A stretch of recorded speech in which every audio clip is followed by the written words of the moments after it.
Dear friends, we have a very interesting topic, Foreign Contribution Regulation Act FCRA.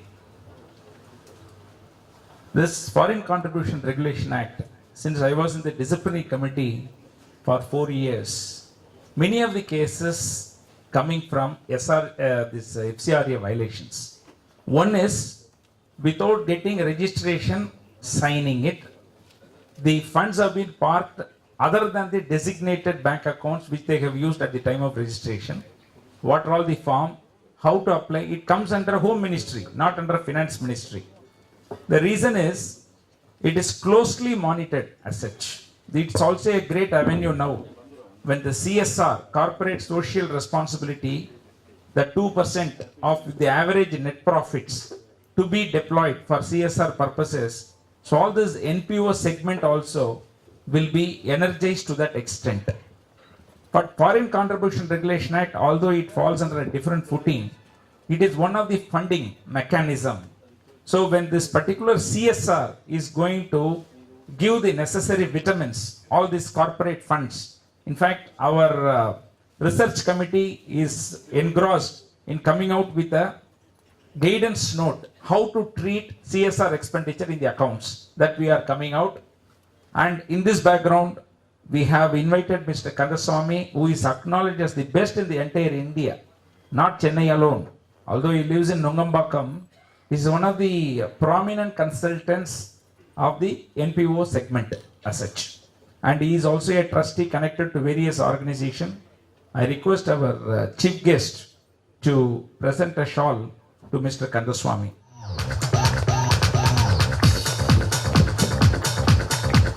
I also request our chief guest to hand over a memento to Mr. Kandaswamy and garland him also.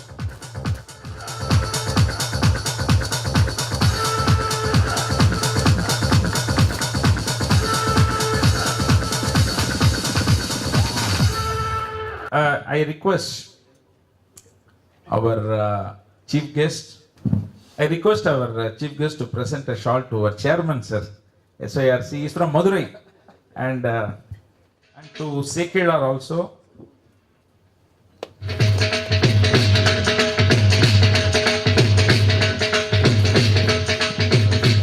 Sekidar, you Hyderabad. And one more shawl for Aruloli, sir. Tamil Patra.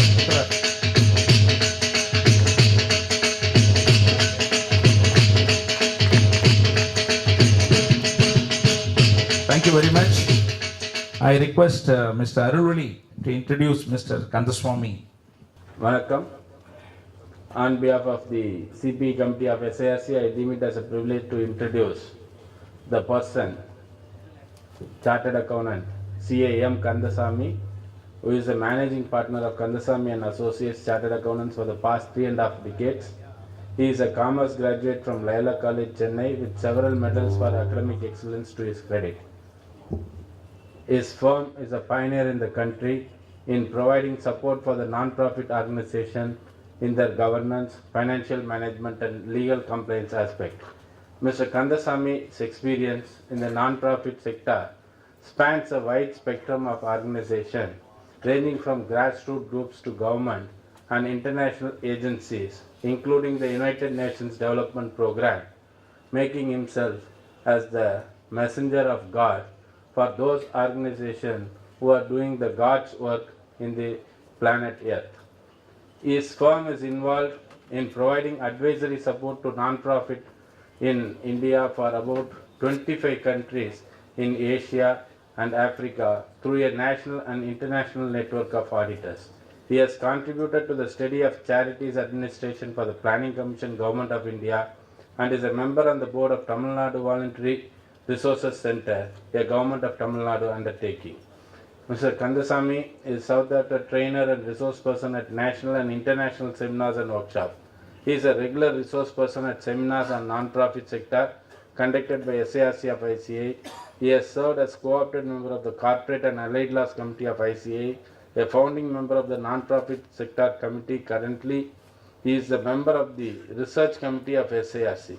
In addition to ICAI and international agencies, he is also invited by government departments such as the Income Tax Department, National Academy of Direct Taxes to address income tax officials on the assessment of trust. He is a visiting faculty at Social Work and Management Institution and universities. Mr. Kandasamy was awarded Ind Gaurav Award and National Unity Award for his professional excellence. I place before the audience C.A. Kandasamy for the next 1 hour.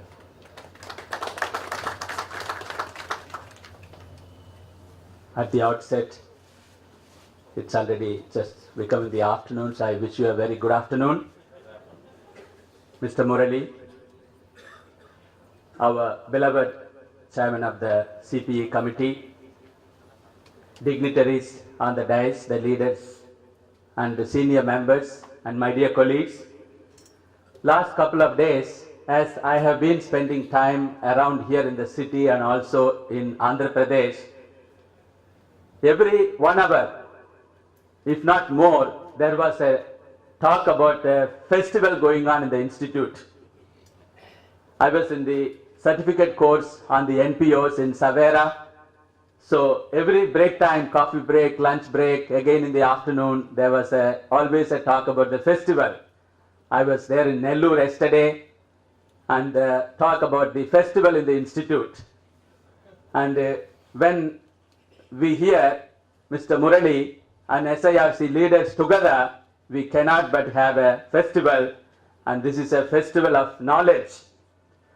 Indeed, I humbly feel very happy to be sharing few drops in this ocean of knowledge that is going on here.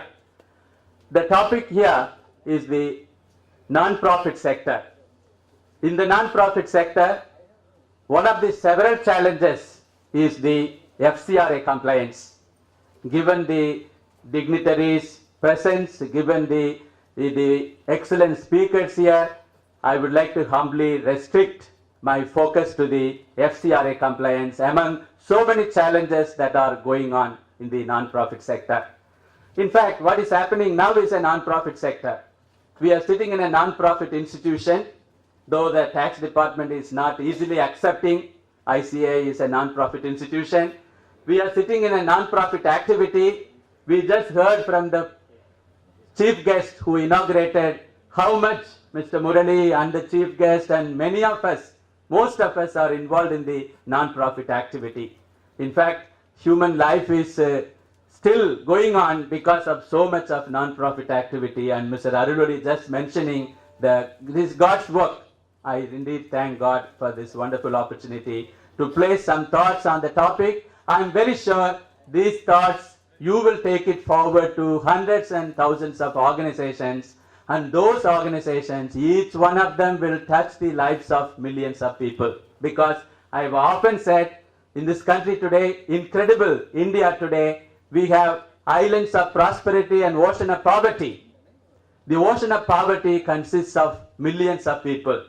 And every non-profit institution, whatever work it is doing, it is contributing to the ocean of poverty, millions of people. I can tell you, FCRA non-compliance has affected thousands and thousands of people. Children with no food, elderly people with no food, because there has been some non-compliance in the FCRA. Simple non-compliance has resulted in terrible hunger, terrible suffering to the members of the public who are served by the non-profit organizations. So, the context today for the analysis of the FCRA and the increasing role of ourselves as auditors, and also any questions or clarifications. Friends, the context is here. The first one, last day for filing the FC6 is today. So even if you have to file some more FC6, this afternoon we can do it. Or as we are sitting here, we can ask our colleagues or our assistants and our friends to do that. And when I talk about last date for filing the return, it is not only for us as auditors of the particular NPO. In fact, we have many roles I'm coming to that a little later. We have multiple roles in the NPO sector. So 1 minute of our time explaining to the NPO that today is the last date will save lakhs or crores depending on the turnover in the organization. I will go to the penalty part little later. Multiple roles we are playing. We are playing the role of auditors. We are playing the role of chair people of some of the NPOs. We are playing the role of treasurers in some of the NPOs. We are also playing the role of finance advisory member or just as an advisor or as a friend sometimes of the non-profit organizations. Whichever is the capacity that we are holding today, we have the responsibility to just to mention to them about FCRA compliance. Another aspect is, for the first time in the country, from 1976, 2015, tomorrow, starting tomorrow, we have to renew all the FCRA registrations. The reality is, on the one side, like in 80G, it is becoming perpetual. 1023C under the income tax has become perpetual. Whereas under the FCRA, what was perpetual, permanent registration has become temporary. Every 5 years it has to be renewed. So 2015 is the first year it has to be renewed. Another context for analysis of this law. Actually, what is happening is nothing but typical of the non-profits. You will see, I cannot see anything in the laptop. That's why I am seeing back. And that is what happens in the complaints of non-profits very often. You see only one side. I was coming from Nellore, beautiful agricultural land, so I was reminded of a story. A consultant, Mr. Murali used the term, consultant. Consultants can add great value to organizations and people, and sometimes as consultants we are also at loss. I was remembered of a story. When the consultants came, he saw a farmer having number of goats, very happily looking after them. He called the farmer, with his own command, authority as a consultant, please come here. So the farmer humbly came, and then the consultant asked him, do you know how many goats you are having? The farmer did not reply. And then he said, I can do a help, I can give you a service. I can count all of them for you in 1 or 2 minutes and I will give you the number. The farmer did not say anything. So the consultant started, connecting his computer and used his, the internet, the data card, and then he used the camera. Then he said in about 5 minutes, he said 2 minutes, 1 or 2 minutes, in 5 minutes he said, you have got 51 goats. The farmer just smiled at him and then said, what is it? I am doing such a wonderful service and so efficiently and you are not speaking anything. He said, please tell me what do you want?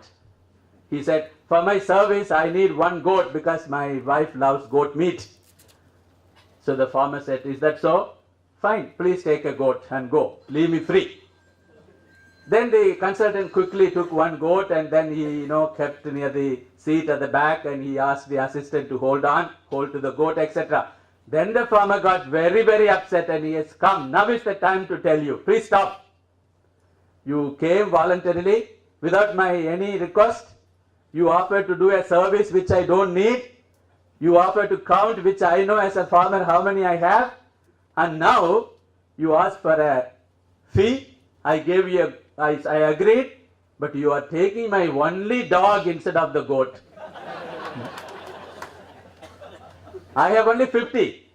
The 51st one is a very, very precious animal for me. That is my dog, who is taking care of all the goats. Thanks to my dog, my goats are all safe from the wolves or whatever.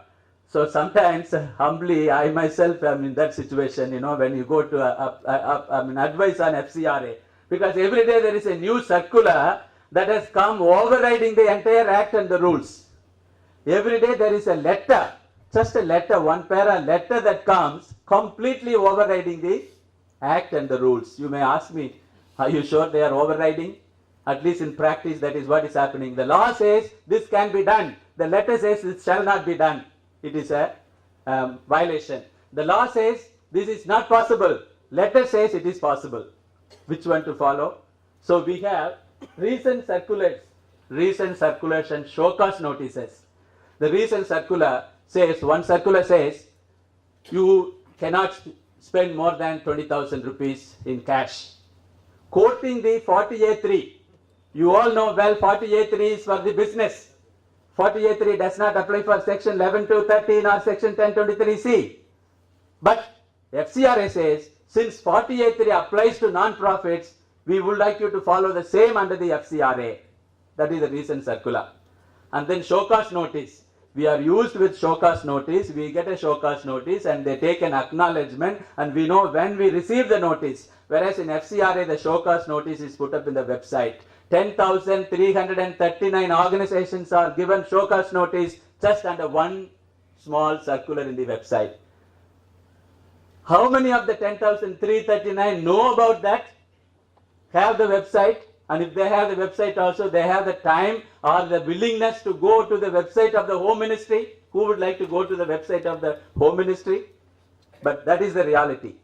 At least now it is a show cause notice. In 2012, 4,700 organizations were cancelled just through the website. And at that time there was a hue and cry, how can you cancel an organization without even giving a show cause notice, which is a mandatory requirement under the new law, FCRA 2010. Therefore, now the new action, show cause notice, but through the website. And if you see the show cause notice, you will see for such flimsy, very, very small lapses, the consequence is violation, and then the final consequence is suspension to cancellation of the FCRA number. So this is the context. And of course, possibly you would have heard about a IB report, Intelligence Bureau report, that was issued in June 3rd, 2014. If you, some of you who may have read it or seen in the television, that report accused the non-profit sector of reducing the GDP by 2.3% in the country. Not adding value to the poor, not giving service to the poor, but reducing the GDP by 2.3%. These are the context. There are many other, but just to be brief, this is the context for our discussion.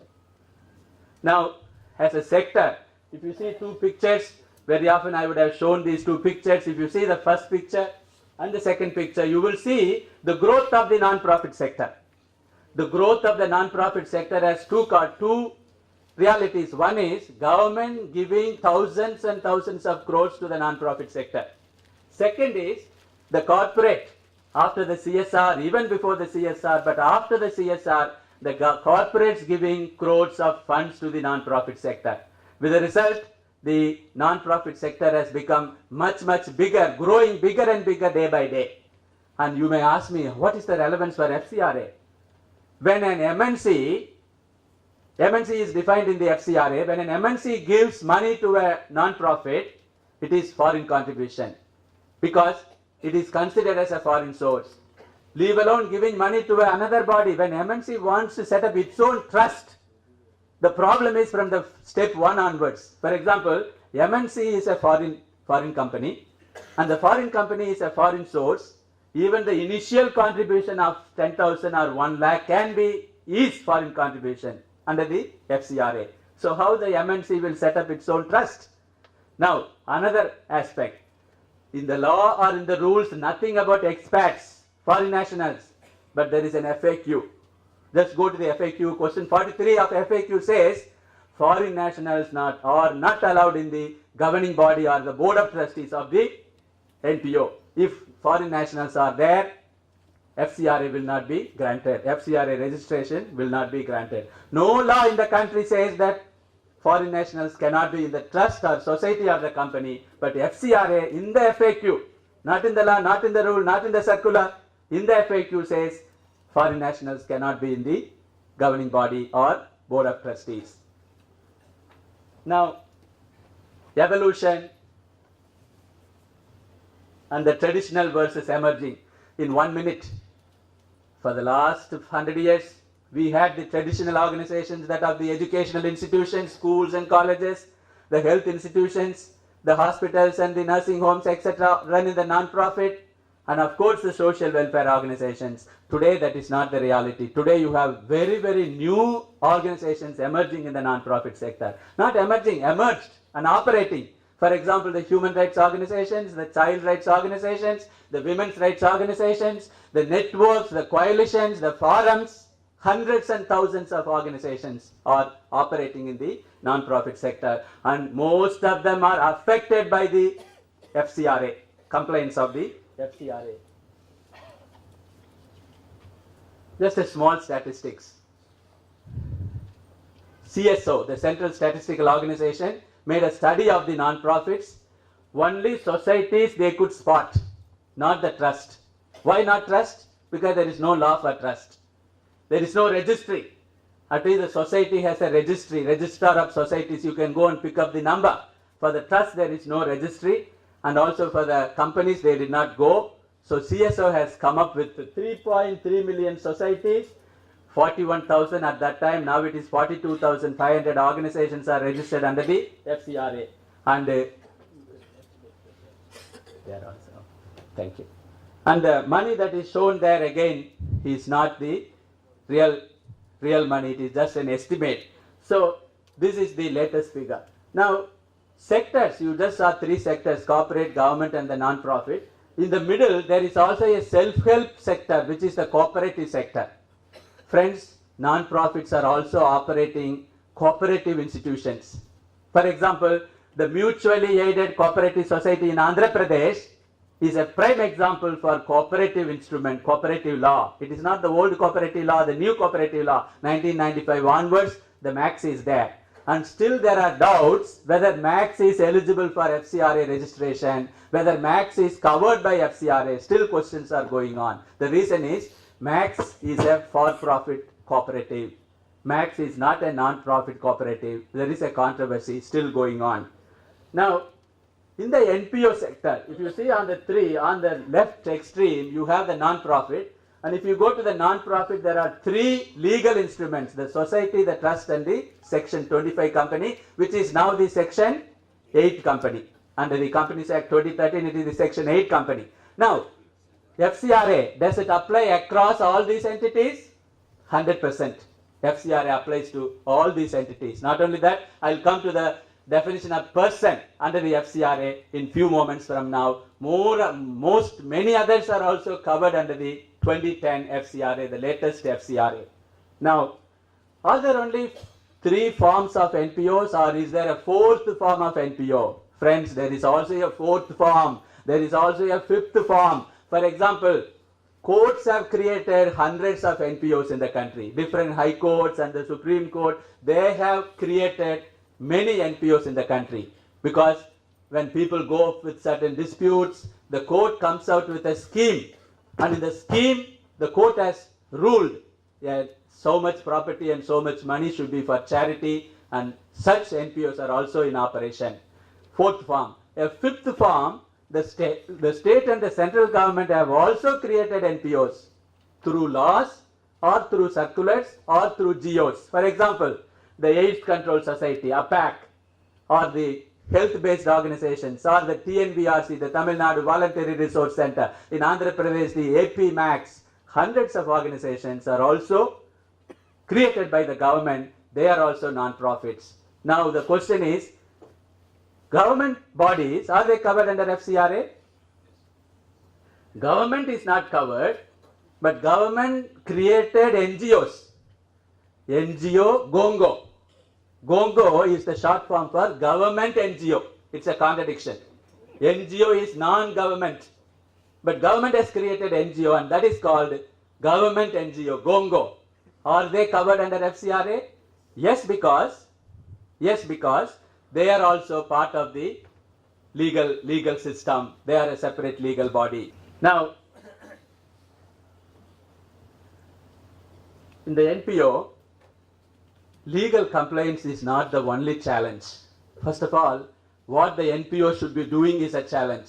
Many NPOs have a challenge of their own purpose, vision and mission.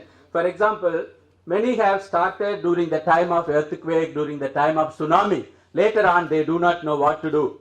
Tsunami is over, earthquake is over, but they are continuing. Dissolving and winding up will be much more difficult than continuing. So they just continue. And second challenge is the governance. We have separate session on good governance in the NPOs. There is no time, but all that I can tell you, more critical is the need for good governance in the NPOs than in the corporate. I make this statement because In the non-profit, the economy is growing, multi-crores are operated, used, and human resources are in lakhs and millions are used there. Corporate governance in the non-profit is a critical necessity, and we are speaking about it very often, including in many of our sessions, separate sessions.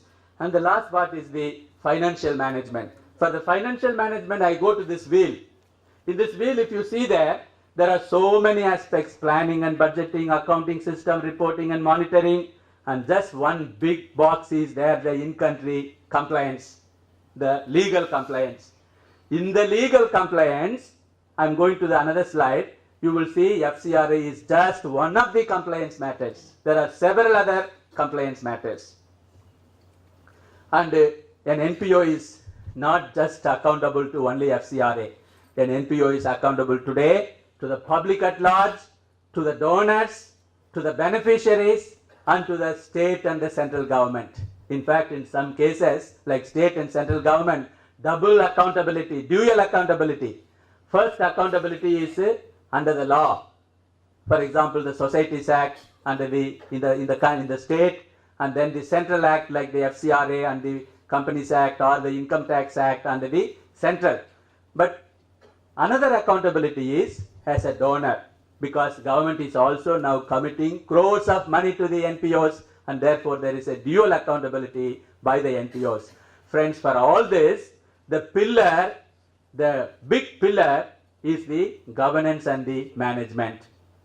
Now I place before you a thought that we as a auditing community are not only in this pillar as auditors, but we are also in this pillar as advisors, as chair people, as treasurers, as evaluators, as in the member of the finance advisory committee or member of some advisory committee. I know most of us are connected to the NPOs in one way or another. Sometimes it is a registered NPO, sometimes it is a unregistered NPO. But remember, unregistered is also covered under FCRA. It's not only registered. So the accountability is such a lot. Now coming to the big, this particular in-country regulation, this box, if you expand it, it has got incorporation law, it has got other law, it has got social security law. And incorporation law, the Trust Act, Societies Act, Section 8 company and the cooperative. Other laws, income tax, FCRA and service tax. Income tax is a separate by itself. We need a long time because so much of controversy is going on. Right here, we have been discussing about income tax for almost half a day and one day in the last couple of months. And across different branches, we have been having one-day workshop only on the NPO and half a day. Sometimes 3/4 of the day is going on in the tax matters of the NPOs. But right now the focus is on the FCRA. And my previous speaker, Mr. Vaidiswaran, already spoke about the service tax applicability to the NPOs. He cautioned that our understanding of 12A for income tax, section 1113 exemption, and the understanding of 12A for service tax are totally different. He already cautioned that. Now, when you put a NPO in the middle, so many different laws are applicable. The income tax, the service tax, the Societies Act, Register of Companies, FCRA, and Provident Fund, Social Security. So many laws are applicable. In fact, a study was conducted. I had the opportunity to help in the study by the ICAI. We came up with 17 laws applicable to the NPOs. Now, we go to the focus, foreign money. If you put foreign money in the center, it is not only FCRA that is applicable. For foreign money itself, there are so many other laws are applicable. For example, PMLA, Prevention of Money Laundering Act. That is not just for FC. That is for any entity, not only non-profit entity. Any entity, that law is applicable. Then you have the FEMA. The FEMA is the for-profit sector. Then you have the FCRA, which is for the non-profit sector. Then you have other agencies, Financial Action Task Force, based in Paris, international. Financial Action Task Force, Asia Pacific Group, and Financial Intelligence Unit India. Financial Intelligence Unit India is integrated in the finance ministry in the country. So when you look at foreign money that is coming in the bank, I'm only talking about coming in the bank. foreign money coming to the other means we don't even know. God alone knows what is it and how much is it and who is sending it and who is receiving it. Foreign money coming to the bank, so many dimensions are there, and our focus is on the FCRA now. So moving to the FCRA, all these people are receiving money from abroad. Government is receiving huge money from the World Bank, United Nations, IMF, bilateral funds and multilateral funds. Corporate sector is receiving money, FDI for example, and NPO sector is receiving money, and across all sectors some of these acts are applicable. Prevention of money laundering and Unlawful Activities Prevention Act. There are quite a few APA, PA, there are quite a few laws which are applicable. Our focus is now to the FCRA. I have taken this time to come to FCRA to give a forest view. Forest view. There was a reference about Veerappan and forest during the presence of the chief guest. Sometimes it is like that, there is a big forest here. We do not know who is Veerappan here actually. Who is causing the problem in the non-profit organization? Which law? Many a time it goes by ignorance. Several compliances are not at all captured. Now, going to the FCRA, the first draft was in 1967, the first act was 1976, the next act was 2010 after 34 years. From 1st May 2011, though we call it 2010, the act became effective from 1st May 2011 and notified from 1st May, not in 2010. Now, applicability and definition we are going to discuss. All this we are going to go a little fast. Who can accept and who cannot accept money? What about registration and prior permission? What about banking? Only a designated bank account or more accounts are possible. Utilization of funds, accounting, reporting to the government, that is FCRA division, changes, amendments, intimations and permissions. Specific restrictions, special restrictions, penalties, fines, FCRA and income tax together. If they operate, what happens? For a long time they were operating independently. Now they started operating together. What are the consequences for the NPOs? What are the consequences for us as auditors? And what are the consequences for tax assessment? Not only under FCRA, what are the consequences for the exemption under the Income Tax Act? And finally, the responsibilities as auditors. And of course, we have other responsibilities as a chair and treasurer and the member of the advisory committee. Foreign FCRA has two aspects, foreign contribution and foreign hospitality. Foreign contribution has lot of issues, foreign hospitality very, very simple minimum. If you look at the section in 76 and 2010, 32 sections in 76 and 54 sections. Again, every time we hear in the name of simplification, it gets complicated.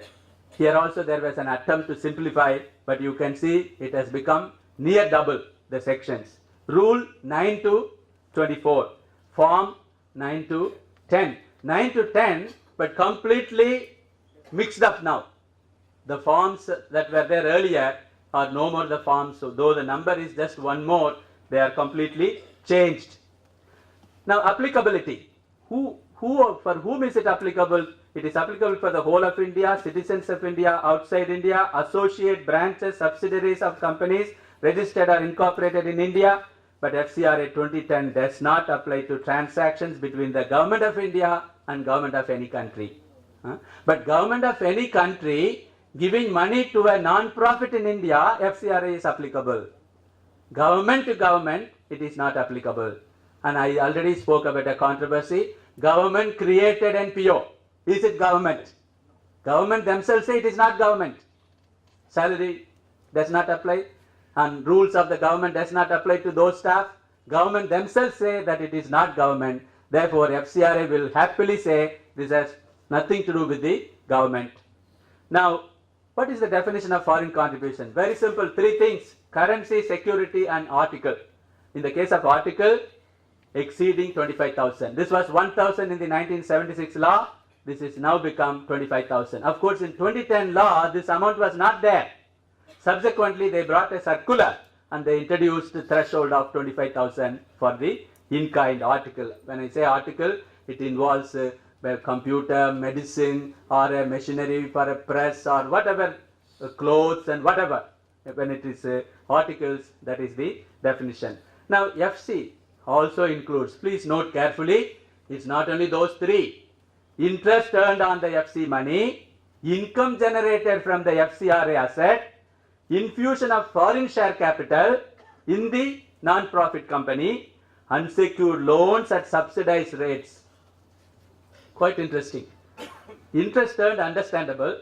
Income generated, for example, if a building is put up with foreign contribution and if that building is let out for a rent, the rent is supposed to be foreign contribution.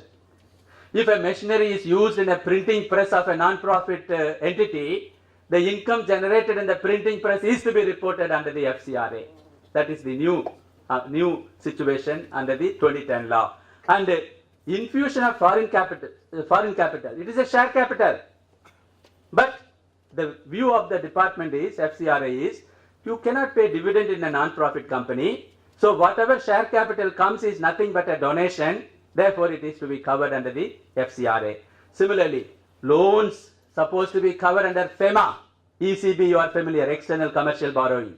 But FCRA says if loan is coming to an NPO, it is a foreign contribution because it is coming at the subsidized rate. You should be getting at the market rate.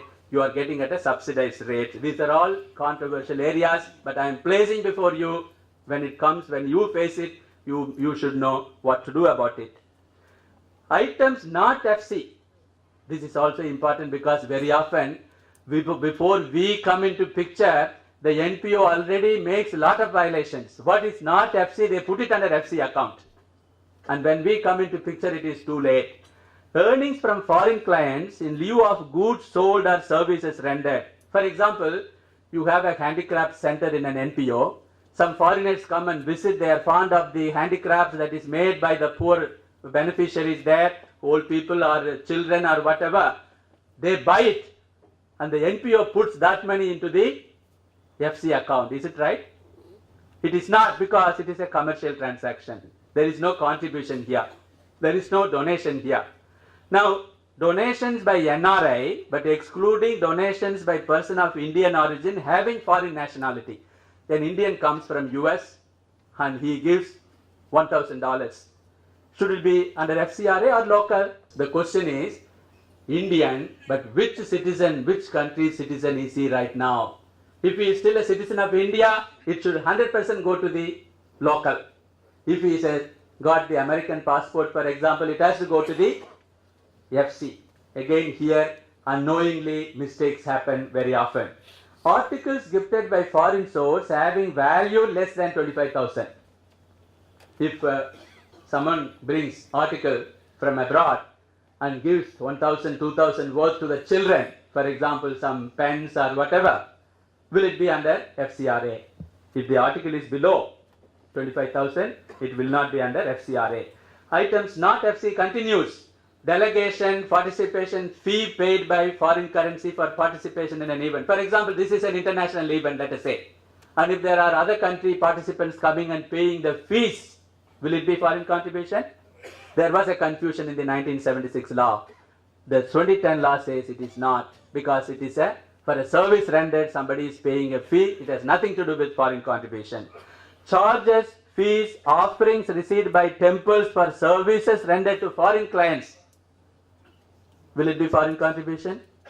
Again, it is for services rendered. Therefore, it will not be considered as a foreign contribution. Fulfillment of contractual obligations. For example, you have a contract with an international agency to do certain service, evaluation of the NPO or financial management service to the NPO.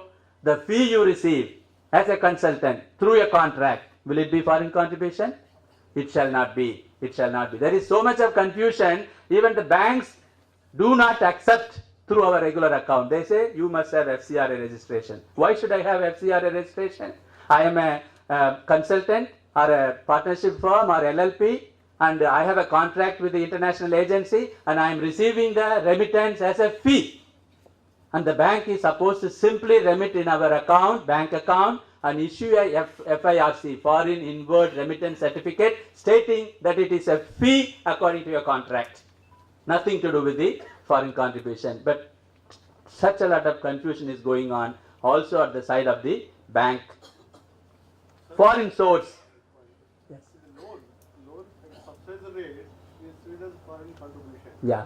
It is subject for repayment. Yes. How can they treat it as foreign contribution when it is not actually repayable? Yeah.